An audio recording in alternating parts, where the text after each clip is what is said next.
মাত্র একটি ডিম ও সেমাই দিয়ে কি করে অসম্ভব মজাদার পুডিং তৈরি করবে আজকের ভিডিওতে সেটা শেয়ার করবো। আসসালামু আলাইকুম, কেমন আছো তোমরা সবাই? নতুন একটি রেসিপিতে তোমাদের সবাইকে স্বাগত জানাই।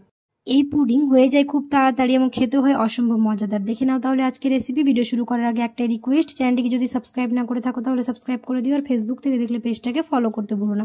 আর দেখতেই পাচ্ছ কতটা সফট হয়েছে, এরকম করে বানালে মুখে দেওয়ার সাথে সাথেই মিলিয়ে যাবে। তো এখানে আমি একটা প্যান বসে নিয়েছি, প্যানের মধ্যে দিলাম 2 চা চামচ ঘি, দিয়ে সেমাইটাকে হালকা করে ভেজে নেব।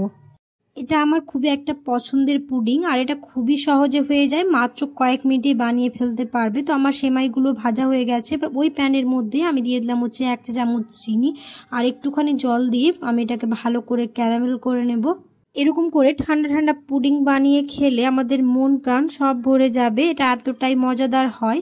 তো আমার এখানে ক্যারামেল করা হয়ে গেছে। এবার যে পাত্রে আমি এটাতে সেট করব সেখানে আমি ক্যারামেলটাকে ঢেলে দিলাম, দিয়ে এটাকে এক সাইডে রেখে আমি এবার এখানে যে ব্যাটারটা আছে সেটা বানিয়ে নেব। তার জন্য আমি এখানে নিয়েছি একটা মিক্সিং বোল, আর নিয়ে নিব একটা ডিম।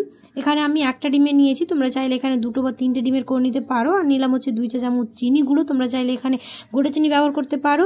আমি এখানে চিনি গুঁড়ো দিয়েছি, আর দিয়ে দিলাম 2 চা চামচ গুঁড়ো দুধ, একটুখানি নুন দিয়েছি, নুন দিলে ভালো লাগে, আর হাফ চা চামচের মতো ভ্যানিলা এসেন্স দিয়ে, আর তারপর দিয়ে দিব দুধ। আমি এখানে 1 বাটি মানে ওই 150 গ্রামের মতো দুধ নিয়েছি, দিয়ে এটাকে খুব ভালো করে মিক্স করে নেব।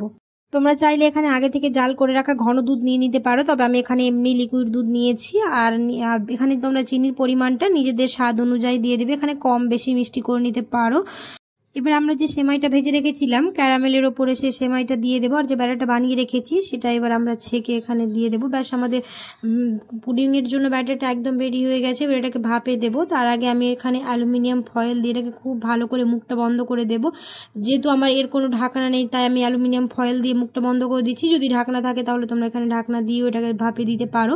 আর এটাকে ভাপে দিব 30 মিনিট। আর ভাপে দেওয়ার জন্য আমি এখানে একটা কড়াই বসে নিয়েছি, কড়াইয়ের মধ্যে দিয়ে দিলাম টিস্যু পেপার, আর টিস্যুর মধ্যে এবার দিয়ে দিব জল। আমি এখানে 1/3 জল নিয়েছি, আর জল দেওয়ার পর একটা স্ট্যান্ড রেখে এটাকে আমি ভাপে দেবো প্রায় 30 থেকে 35 মিনিটের জন্য। আর 30 থেকে 35 মিনিটের মধ্যে এটা খুব ভালোভাবে আমাদের ভাপে দেওয়া হয়ে যাবে। এরকম করে পুডিং বানিয়ে খাওয়ালে ছোট থেকে বড় সবাই খুবই পছন্দ করবে, আর বাচ্চারাও এটা খুবই পছন্দ করে খাবে।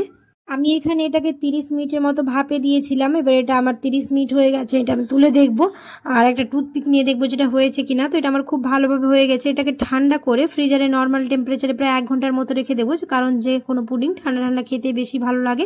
তো এখানে আমি প্রায় 1 ঘন্টার মতো রেখেছিলাম। এবার আমি বের করেছি একটা নাইফ নিয়ে, 4 সাইডে কেটে আমি এটা বের করে নেব। আর দেখতেই পাচ্ছ কত সুন্দর আর কত লোভনীয় হয়েছে। এরকম করে তোমরা অবশ্যই পুডিং বানিয়ে দেখবে, দুর্দান্ত লাগবে। আশা করছি আমার আজকের রেসিপি তোমাদের ভালো লেগেছে। যদি ভালো লেগে থাকে তাহলে অবশ্যই একটা লাইক করে দিও, আর কমেন্টে জানাতে ভুলো না কেমন হয়েছে। দেখা হবে খুব শিগগিরই পরে একটা নতুন রেসিপিতে।